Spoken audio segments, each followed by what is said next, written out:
Boom. Just circling above, they all in a piece. They don't even know my We are here.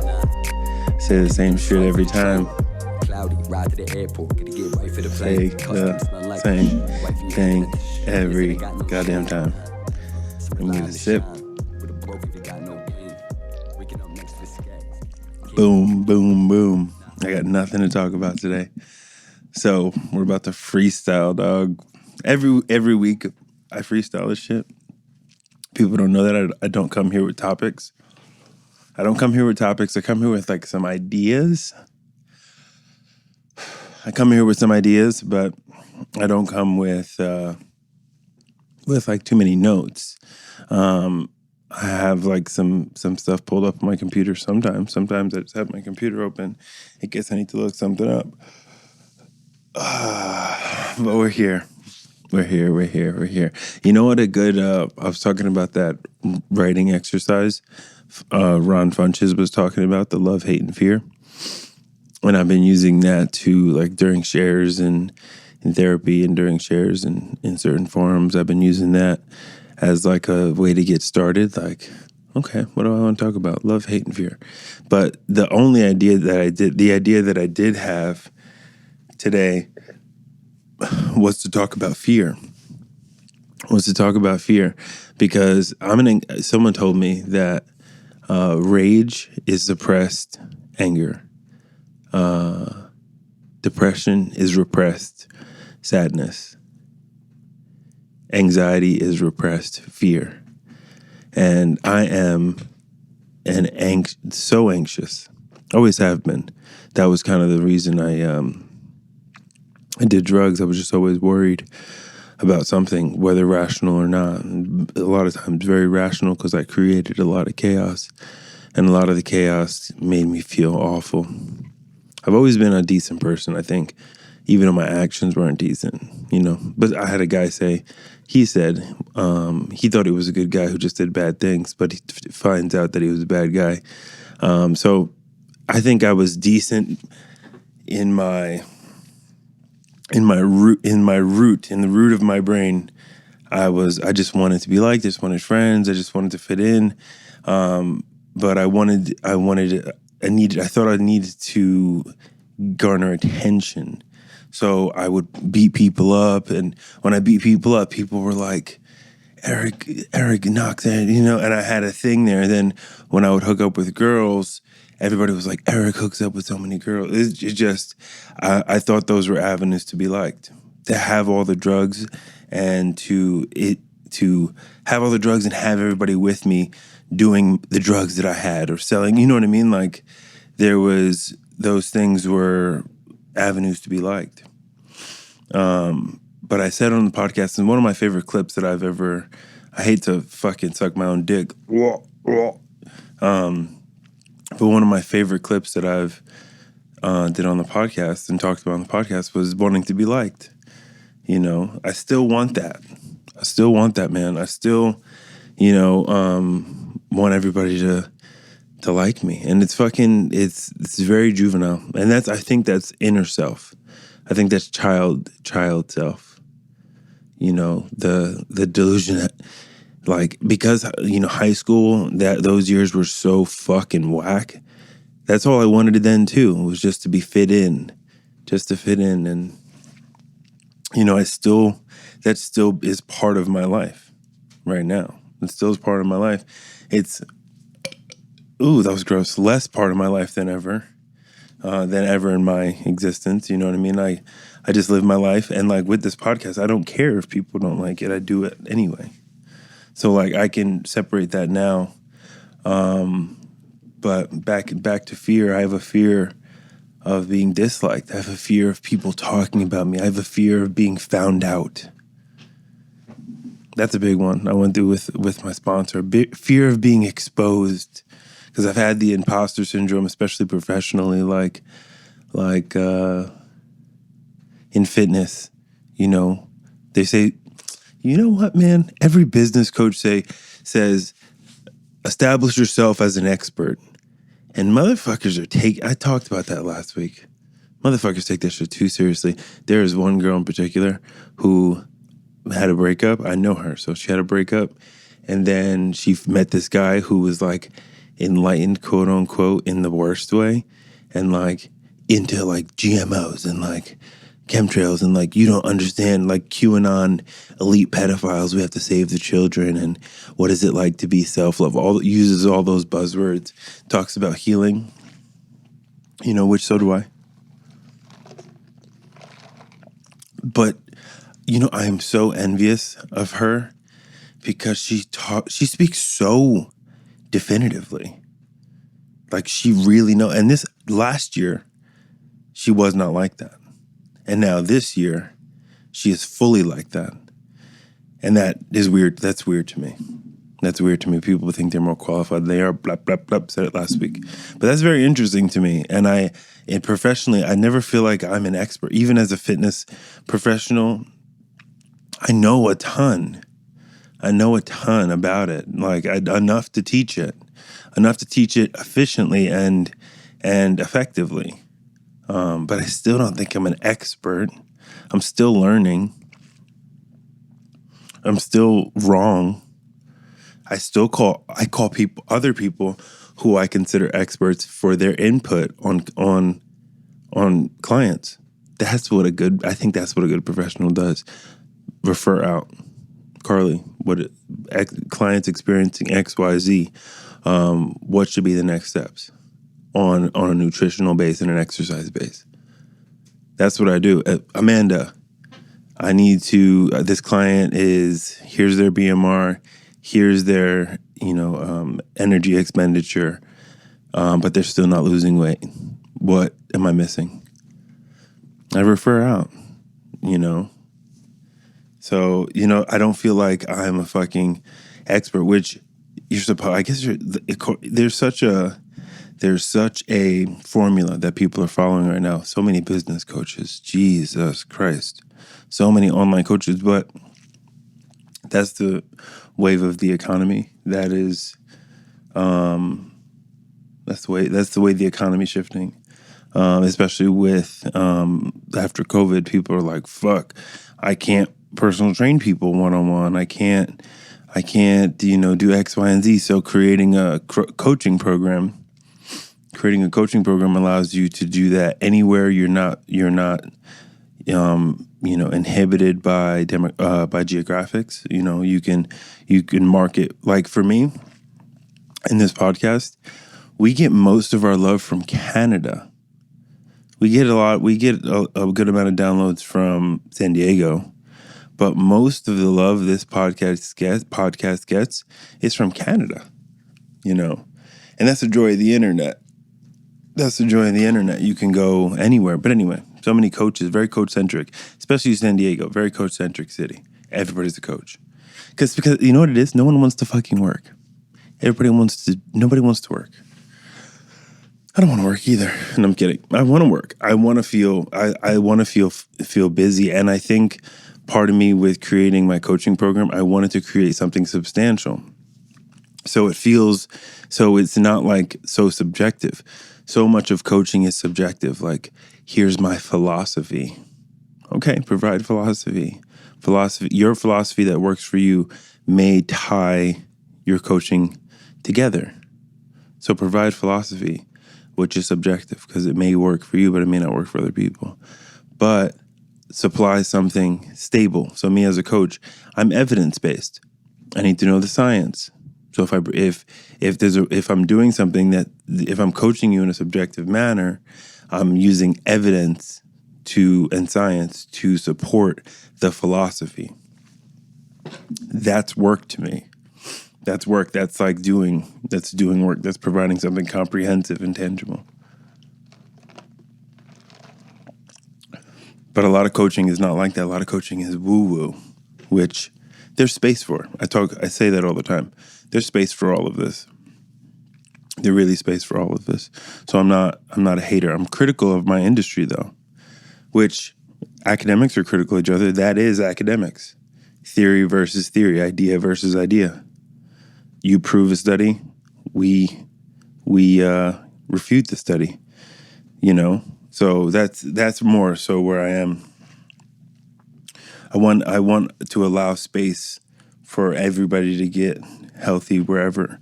I do, you know what I do think? I do think some of the manufactured metaphysics is bullshit. I think astrology is bullshit.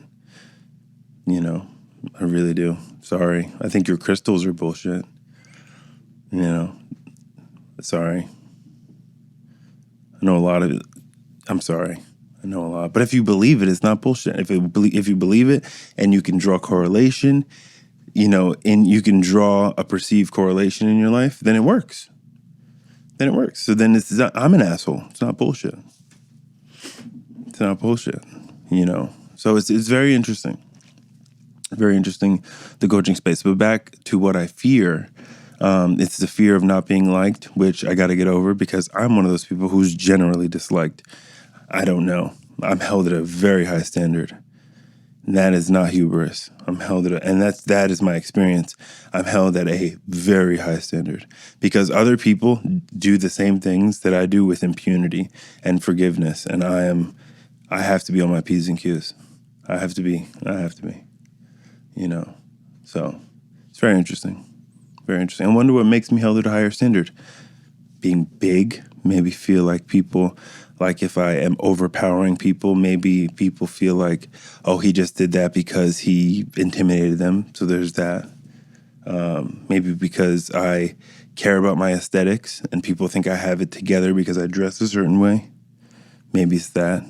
Maybe it's because people, you know what? Also, like me and Mike Dunn have talked about this before. Everybody thinks I'm cocky. Or like they don't even, my actions don't reflect that at all.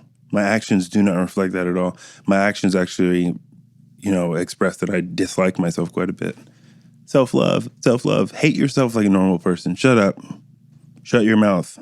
Look at yourself in the mirror and say, oh, fuck. Not all the time, but sometimes. Sometimes I look in the mirror, I'm like, oh, you can't believe you said that. But that's one thing I fear, you know, I fear being disliked and I fear offending people. And that goes into the race thing because I feel like, am I pacifying myself? Who gives a fuck? I just want to be unapologetically myself, which we're going to get. Actually, let's get right into that. I was talking to Jesse yesterday and I've cultivated a life where I can be. So see, people don't get this. The stuff I say on this podcast, my philosophy, the way I think on this podcast is exactly what I say to sponsees. It's exactly what I say in a 12-step meeting. It's exactly what I say to coaching clients. I don't change my message anywhere. I live my message. Very proud of that. I've cultivated a life where I can be my exact self. You know, this way I talk on here, this is not an act for the podcast. You know, these are all things that I really think and believe. That's very cool. But there's a level of, I think, even on this podcast, pacifying myself because I don't want to offend. Because I don't want to offend and I don't want to make people uncomfortable, especially because I'm big and held at this other standard. Like if a little white dude said or did certain things, he would be like, oh, looked over like fucking little loser, you know, or a little lame or whatever, simp or whatever you want to say. But if I say certain things, people are like, oh, maybe it's size. Maybe it's what I look like. Maybe it's the way I carry myself. It's people's perception of me. Because if you know me, you know I'm so insecure. I'm so insecure. I am not Mr. Confident. I'm just simply not. I'm not Mr. Confident. I have moments of ego. I have moments of security. Ooh, that's bars right there.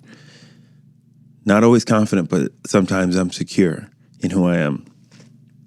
So maybe that's perceived as confidence, as cockiness, being like comfortable in your skin for moments, not all the time, but being secure and being a weirdo. Sometimes people think like, whoa, I don't know. I don't know what people think, but look at me thinking about what people think about me. It's so self-centered. So self-centered. God. But I don't know, man. My point is I fear not being liked. I fear other people. You would think that me at 6'3", 280 pounds, I wouldn't be scared of anybody, but I'm scared of people. I'm scared of women, especially. You know, I think a lot of men who have been misogynistic or have objectified women or sexually driven for a lot of their life, I think there's a fear of the power of women, because now that I'm a rational human being, I think women are by far superior in so many ways. You know, I see my partner raise children, work, take care of me, support me in my efforts and dreams, and make that shit look easy. I watch my mom do the same thing. My mom raised us, propelled her career in academics, continued to propel her career even after we were out of the house, and even further than she ever thought, you know, and has done it with not flawless execution, but remarkable execution where she is highly regarded. She did all that while raising 3 kids and a son with mental health struggles and addiction struggles. She did all that. Men can't do that. Like when I'm with my kid, I do such a small percentage of what my partner does, which is good, because my kids, I tell my oldest, you're going to live up to me. I'm not going to play small. Which maybe someone's going to say, that's traumatic. I don't give a fuck. I'm not playing small. You're gonna learn how to speak this language. Speak your own language. Of course, I'm going to customize it to you, but I'm not going to let you play small. When your brother's bothering you, if you pinch him, you're 7 years older than him. You do not go down to a 3-year-old. It's unacceptable. It's unacceptable. That is going to be looked at again. That's going to be looked at wrong, and I'm worried about that for some people. Like, they're going to be like, oh, it's bad parenting. But his mom is there to play smaller. They regress so much when their mom's around. Sometimes they'll just, like, my oldest, who's 7, who's 10, will just, I say 7 because he's 7 years older than his brother. His mom will come home and he'll just stand next to his mom's leg. Ugh, do I hate that or what? He'll just stand there, and I'm like, what are you doing? He's like, I just want to be next to her. Ugh, gross. I hate it. I fucking hate it. That's so lame. It's so lame. But it's his mama. And I love my mom. Super soft. I'm a mama's boy myself.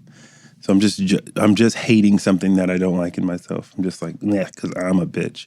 And I do the same thing. I call my mom all the time. She's one of my best friends. And I think of her so highly. So it's subconscious that I compare people to her, like, oh, you're not Superwoman. That's not fair, though. You give everybody their own fair shot. Look at these look at all this duality of this podcast. I live this shit, son. We just talked about duality 2 weeks ago. Talk about yin and yang, everything in flow, as above, as so below. We talked about all that, and I'm contradicting myself point by point. And you have to be able to do that. And you are a hypocrite, and you are a hypocrite. I know you are. I know you are. I know those guys who are motivators, like, you can do it, integrity, probably have cheated on their wives as well. So all that motivational, you got your shit together stuff, but then you cheated on your wife. Like, everybody's a hypocrite. And I think it's crazy to not realize that, to not, like, acknowledge that you are a fucking hypocrite. And that's okay. That's not like, fuck you, you're a hypocrite. That's like, admit that you're a hypocrite, because we all are. We're all doing both. We're all doing both, winning and losing, loving and hating. You know, we're all doing it. That was me letting that bitch breathe. That's something I learned on this podcast. You don't always have to fill up air with words, and just let that bitch breathe. Jay-Z. But yeah, fear. What else do I fear? So I fear you. I fear success. Maybe because I believe I don't deserve it. You know what else sometimes I think? I wait for the shoe to drop. I just took on a very, very great client that is almost a 24-hour day job. Very demanding client. I just took it on, and I'm so scared of fucking it up. But my mentor is like, you can't fuck. There's no way you're gonna fuck this up, Eric. Just do you and use your heart. Use your heart the way you use your heart. Your heart is good. Use that good heart. But I'm scared of success. I'm scared of success. But I'm also scared of failure. I failed so much. I have reasons why I failed. Of course, I have fucking excuses. But I failed so much in life. Failed relationships, failed jobs, failed friendships. Broke my own integrity. Broke my own value system. Cheated. Failed so much. So I'm scared of failure. I'm traumatized by my own failures. Bars. That's just fucking poetry right there. I don't even remember what I said. Look at that.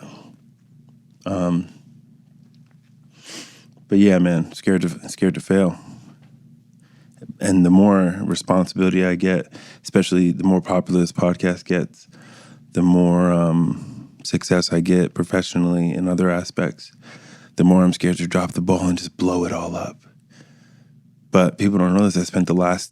Before I got sober, I spent the last 3 Christmases in jail and then in rehab. I failed a lot. That's why I think where the low self-esteem comes from. So many people, here's what I'll say. So many people have spent their whole life building a self-esteem. They, graduated elementary school. They made it through elementary school, no trouble. They learned, and they were accepted into excelled classes, which I did. I was accepted into the excelled classes. And then graduated junior high school. No problems. They just made it. They were probably uncomfortable dealing with their own puberty and all that. I don't know what that looked like. But they were maintaining friendships. They're friends with the same people they were friends with from junior high school. They leave there, and then they go to high school and they play sports. They may not be the best on the team, but they played sports and they had a good time and they made friends. Then they graduate high school and they have a girlfriend. Them and that girlfriend break up, but they're like, hey, they're on decent terms. They didn't absolutely blow the situation up. And they graduate college and they get a decent job. And then they grow as a person. They grow their self-esteem. They're like, yeah, I like myself because look at my track record. I have impressed myself. I made my family proud. My story is the opposite of that. Trouble, pain, trouble, fucking destruction, failure, so much of it that I'm so scared of it. I'm so scared. I'm sharing, this is very intimate. It's very intimate, but I'm scared of failure. I've traumatized myself. I failed so much that I'm scared to fail again. That's part of the reason I take on my own fate. No one's ever going to take anything from me again. Never going to give anybody that power. Never. If I fail, I want it to be my own volition. Volition, $12 word. Let's look it up, make sure I used it right.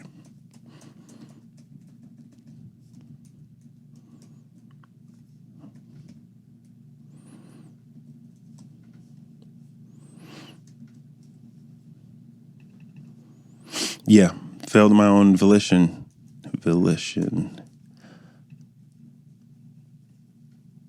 Yeah, on my own power. One's own will. Bars. But I'm scared. No one's ever going to take that power from me. And it's made it so I've cultivated this life now where I'm free. I'm free, generally. I've just, with this client, I've sacrificed a little bit of freedom. But I've gained some more financial freedom. Give and take. That's sacrifice. But I'm still able to be myself. I actually go to my higher self, more compassionate self. But that's also me.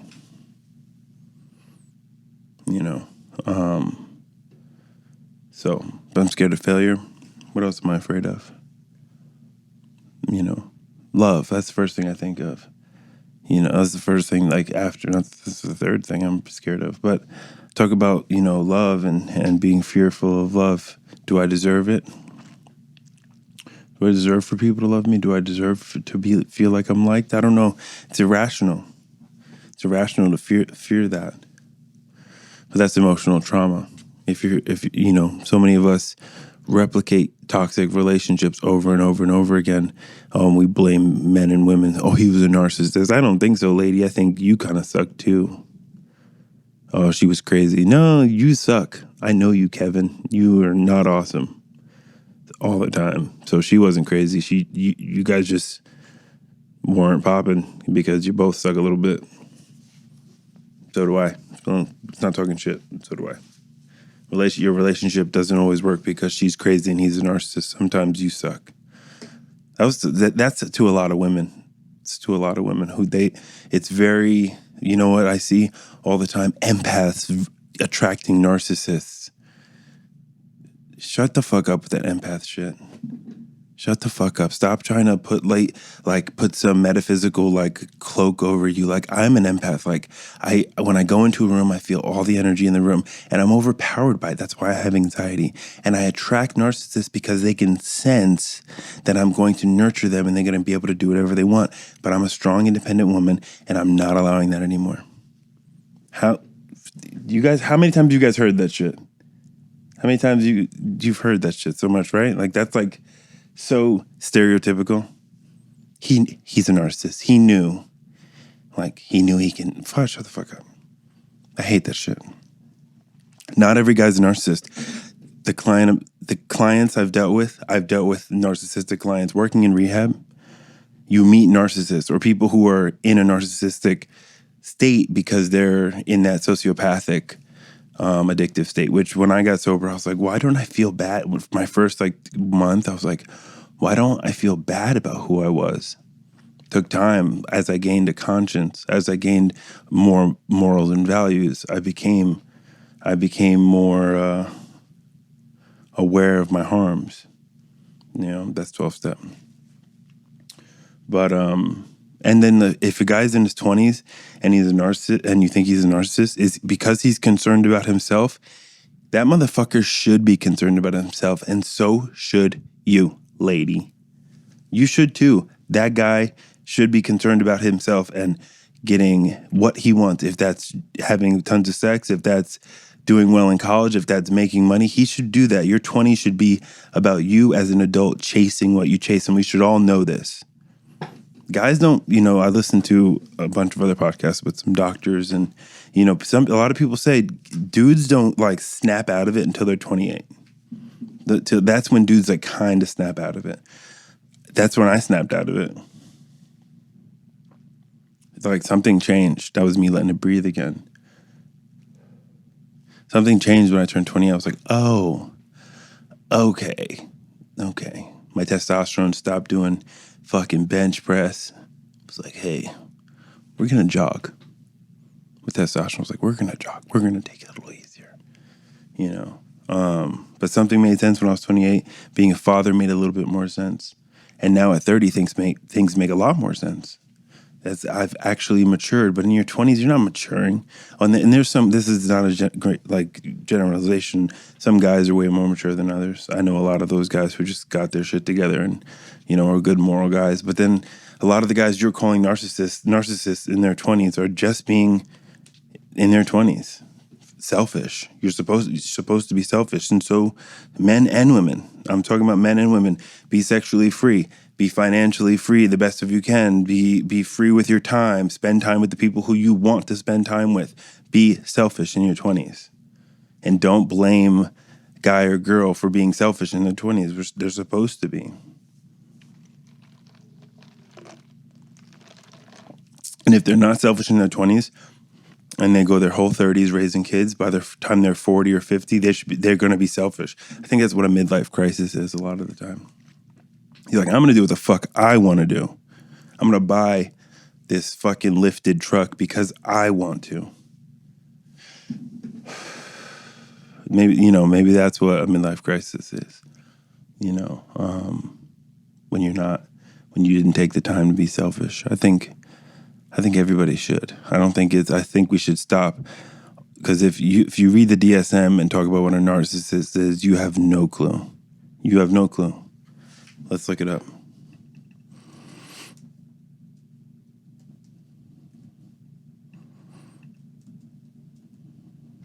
DSM-5, narcissism. What are the DSM-5 diagnostic criteria for narcissistic personality disorder? Let's see if we can get a quick read. In American Psychiatric Association's Diagnostic and Statistical Manual of Mental Disorders, the 5th edition, is defined as a compromising, pervasive pattern of grandiosity in fantasy or behavior, and constant need for admiration, a lack of empathy, beginning by early adulthood and present in a variety of contexts, indicated by the presence of at least 5 of the following criteria. Then they produce criteria. This is in the DSM.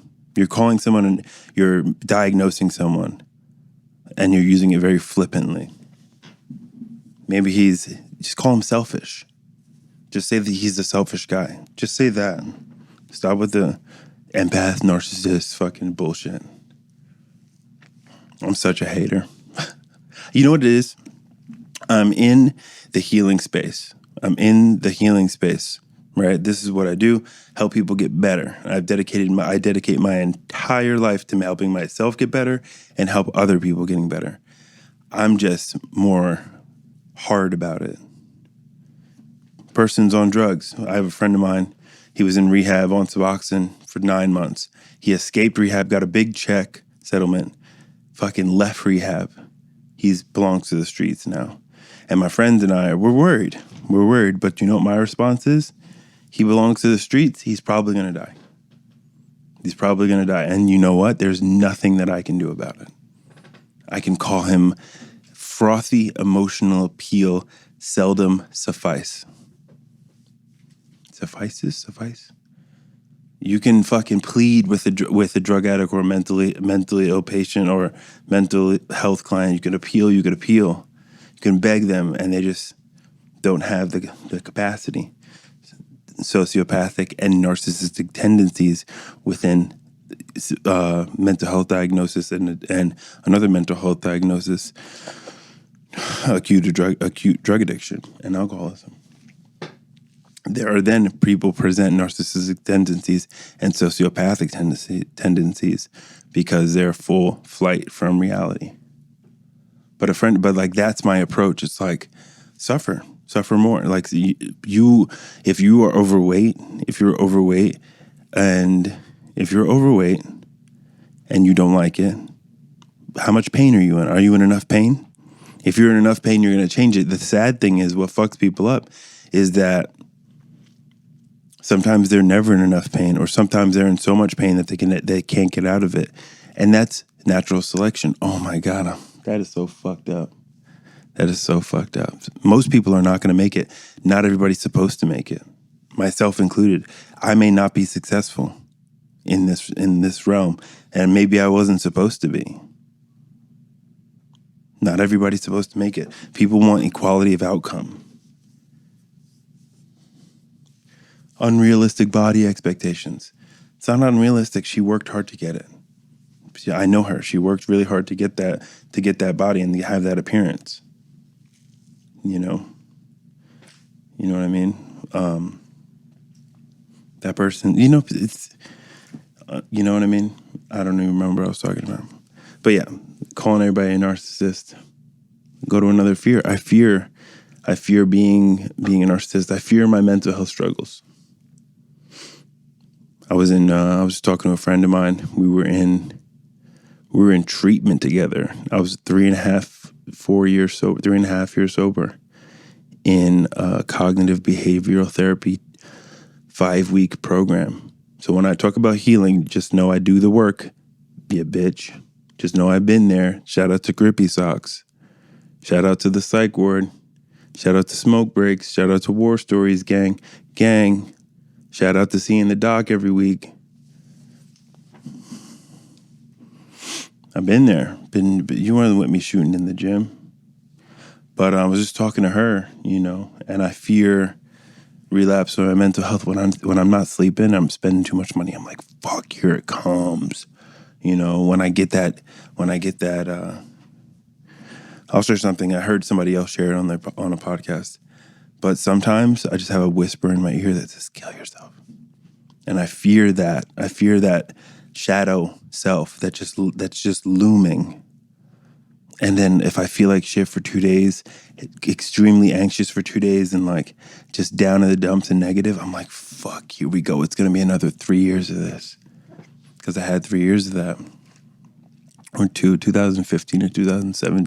Well, till 2018, I struggled really bad. So I had 3 years. So I fear,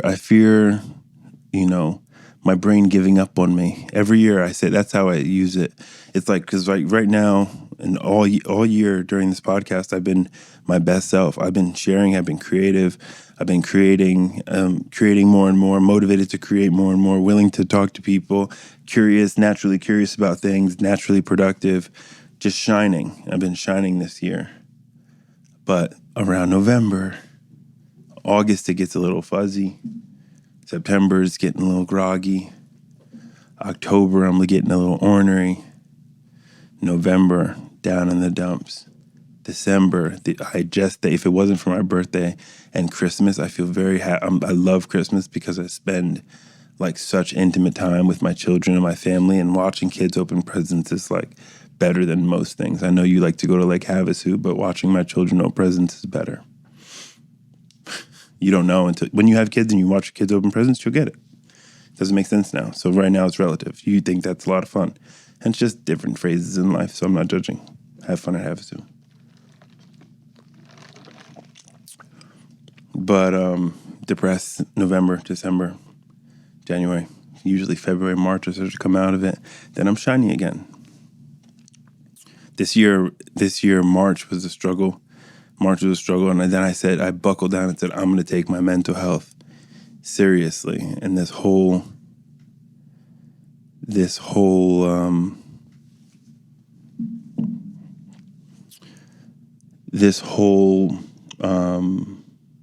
quarantine and this year has been about mental security. Emotional security. Last year was spiritual growth. I theme the year. I do a vision board. It's not lame. I don't put cars on my vision board. I don't put like, this is the house I've always wanted. This is the job I've always wanted. I put words and phrases that reflect the year I want to have. So the year before was a spiritual boot camp. I went to church 4 days a week, meditated every single day, never failed. Went to meditation workshops, 12-hour meditation workshops, learned how to meditate for 2 hours, no guidance. I learned how to have visual meditations, all that spiritual boot camp. And I filled my tank up. That's why I'm able to shine, I think, on a spiritual level. So I'm able to feel full. So I think my life is very fulfilled because I know I have a spiritual life. Spiritual boot camp, and it worked. And my family and I got closer. We got to share a spiritual practice. My kid learned to pray. Now he's learning to meditate. My oldest, my 10-year-old, I meditate with him so many times during the week. Not every day, like four days a week. Breathe. So spiritual boot camp, but this year was like, I am going to get emotionally healthy. I set that theme for the year, not an intention. I said, I am going to. And I've been in intense therapy. First time having a black therapist. A black therapist who focuses on sex addiction and addiction in general. She's helped me immensely. Very flexible with me. She's great. She's great. And I've been working with her about 6 months, and we have unearthed some stuff, sexual trauma, man, sexual imprinting. I have a very interesting story about sexual imprinting that maybe I'll share on here. I'm still not ready to just share it on the microphone. Give it a couple more years, I think. It's pretty fresh. I'm not bogged down by it. I kind of understand it way better. But, we went through that.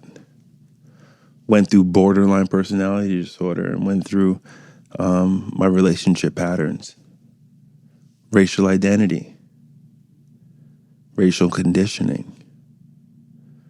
We're unearthing things. the lies I told about myself and I tell about myself. She's very affirming. I'll be spinning out, which I spin out less and less.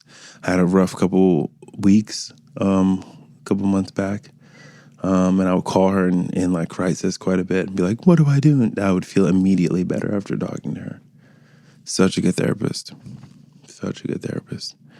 But this year was about emotional health. Back to fear. Look at these fucking callbacks. I'm getting good at this. But back to fear. I fear my mental health giving up on me. You know? So I fear people. I fear being judged. I want to be liked. I fear failure. I fear success. I fear my mental health struggles. I fear my addiction. Terrified of my addiction. I can laugh about the darkness and I give glimpses of the darkness, but the death and destruction of my addiction was traumatic. Not only for me, but it was traumatic for so many people around me. And my life is so far from that I'm terrified of starting that over. And now I have kids to fucking traumatize.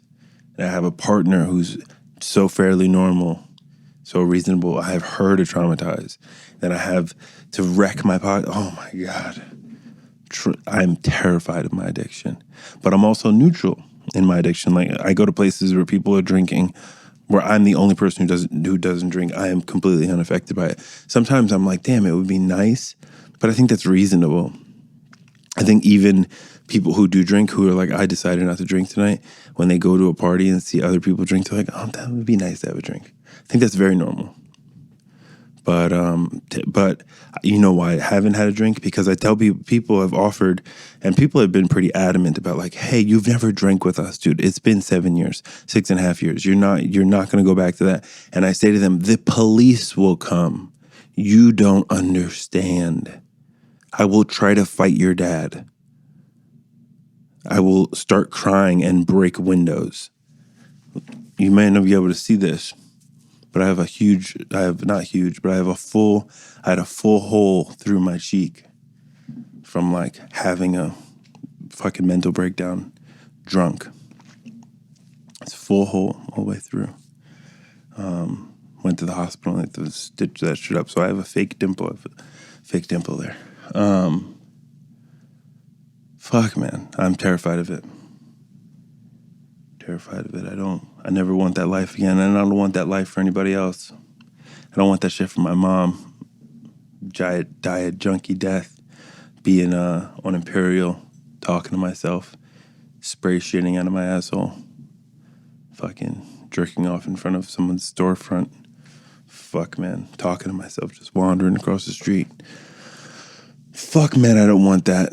I don't want that. So I chase recovery. I chase healing.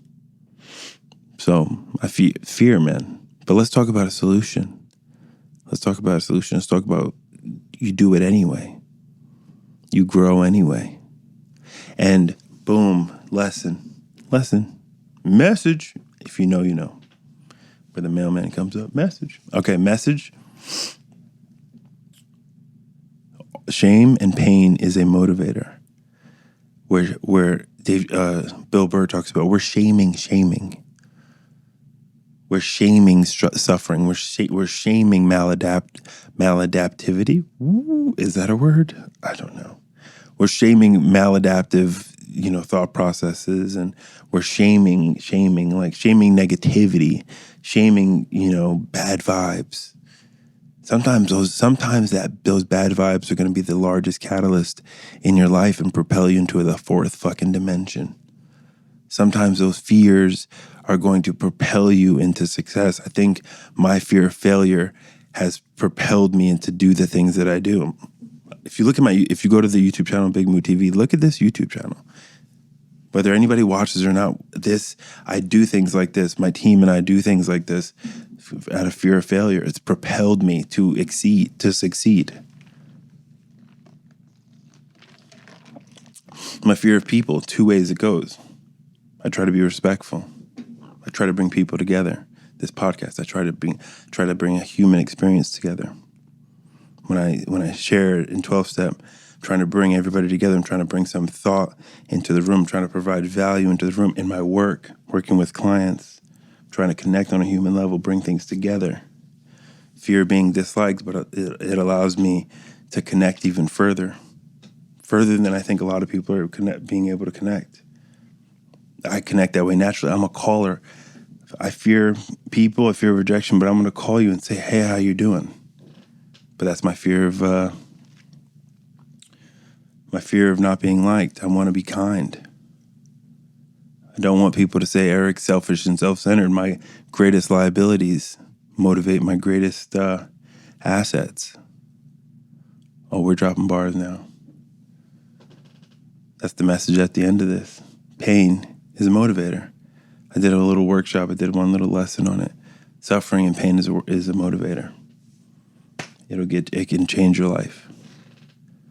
My fear of my addiction keeps me running after it, chasing it, doing the things that are gonna free me, making amends to people, personal responsibility, blah, blah, blah.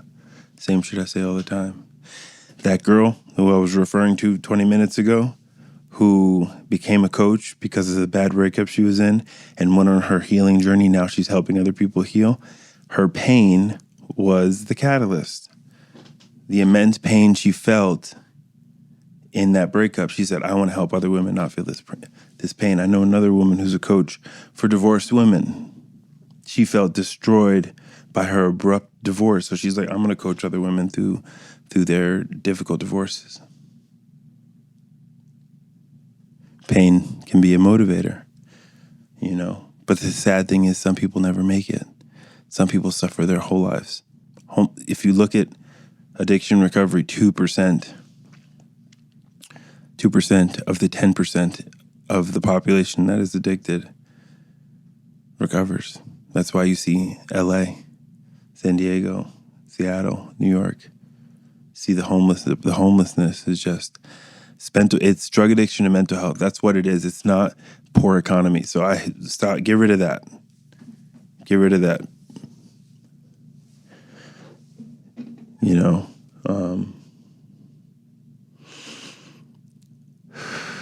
Pain is a motivator. Should that be the title of the podcast? Shame is a motivator. Pain is a motivator. No, it's just going to be fear. I don't know. But I'm scared, man, and I'm anxious, and I worry a lot. But the reason I'm able to do this podcast is because I worry, and I think so much. I'm tortured by how much I think. So all the stuff I'm thinking about right now is stuff that I would think in my house, creeping around my house, like, what about? In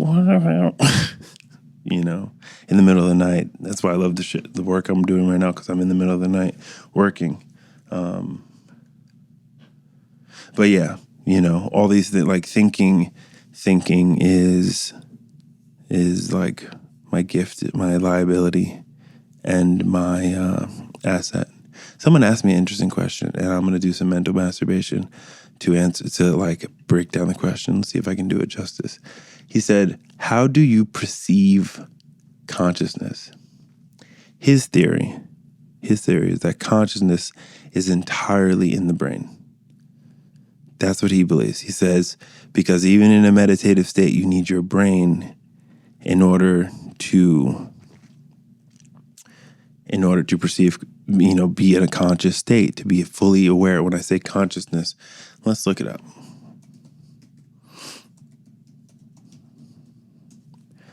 Let's look up, the state of being awake and aware of one's surroundings.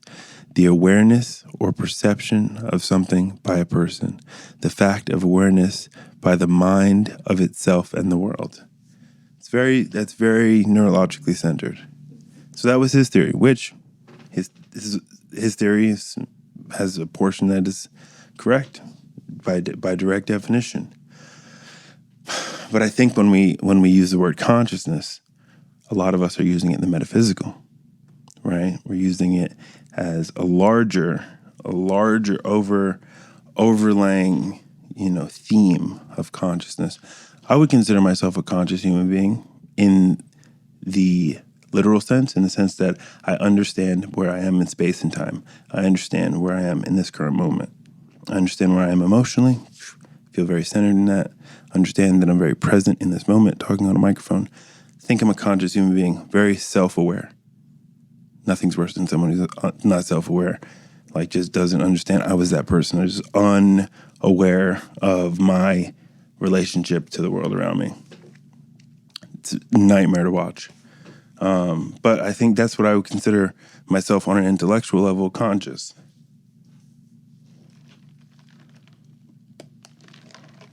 But here's where I took it. When you think of the metaphysical, and when I say metaphysical, I'm talking about in the space of that we can't perceive, in the Christ consciousness, in the God consciousness, in the enlightenment, in the Dharma. When you think about, like, I think of consciousness in the literal sense and the metaphysical sense. I think my level of consciousness has come from a level of both. For me, when I'm in a meditation, let me see if I can explain this. I get into this space, which I would call a conscious space, where I'm in a void. If I'm perceiving, if I'm not looking, my eyes are closed, but but what I see around me is the openness and vastness of space. I'm not going to say the universe because fuck that buzzword. But I see the vastness and openness of perception. And in that space, before I've prayed, before I've asked for guidance, I'm then fully aware of my emotional state, and I'm able to navigate and adjust to my emotional state. I'm able to answer questions that used to boggle my mind. I'm able to think of ideas on the podcast, which I would call that place consciousness. That goes further than intellect. Anyway, my point is, this is how my brain works. What am I thinking about this for? Who gives a fuck? It's so stupid. Who gives a fuck? But that's just what I'm up at 3 a.m. doing.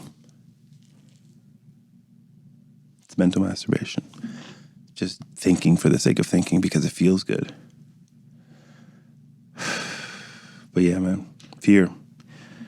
Fear, man, it's fear. I'm a fearful person. So much anxiety. But those fears, that liability, in so many ways is an asset. That's the name of the podcast. My liabilities have become my assets. Have become an asset. Yeah, man. My liability, with kids, when you're watching your kid run, you're a little anxious. I can't relax until my kids are in bed. Then I can relax. Excuse me, that was disgusting. But I have almost a spidey sense, like, oh, he can hit his head on that corner. He's running past that granite countertop. It's right aligned with his head. Oh, he's running. He has sandals on. Man. Oh, he's climbing that. And you have spidey sense. It's like you have dad senses. You're like, oh, I see where you're going to fall. I say to my son all the time, look, I saved your life again. He'll be like looking at his iPad, like rolling over, and I just catch his head from hitting the floor. Spidey sense. That's anxiety.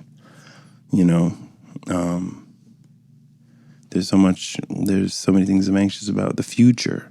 I freak out on the future, like what's going to happen? But then I take control of my life and I design what happens. Nobody's built like you. You designed yourself. You design yourself based off of, what you fear. If you fear becoming X, Y, and Z, you design your life. You become whoever you want to be. And I am proof of that. I'm proof that you can design your life the way you want it to be. Now I'm going to whisper in the microphone real close as we end the podcast. We're going to wrap it up, Matt. You design your life. You cultivate a life where you can be free. There's sacrifice there. You may have to be poor, like me, spent a lot of time broke. Spent a lot of time broke at looking at my girl like I don't know what the fuck we're gonna do. But you cultivate a life where you could be whoever the fuck you want to be. You know? All that takes humility. But then that's another rabbit hole to go down. So we're going to wrap it up. How long was that, guys? 56 minutes. And I came on this bitch with nothing to talk about. That's a fucking talent. I think that's a talent. We're going to wrap it up. BigMoodCoach.com. It's right there. Eric_BigMoodCoach. It's right there. Dutch Guts on the outro. About to record another one of these. We have a guest coming on, Christina. Bye. Vultures circling above, they all in a piece, but they don't even know my name. Won't get even to swipe for the train. Cloudy, ride to the airport, gotta get right for the plane. Custom, smell like kush, wife you hand in a tish. Yes, and they got no shame. Never, some line to shine. With a broker, they got no game. Waking up next to the sketch, can't go home to a dame. Nah, tell themselves they're the same. Really though, who can they blame? I don't blame them either. They just wanna play the game and they're eager still. I don't wanna know you, I'm busy, you don't even know.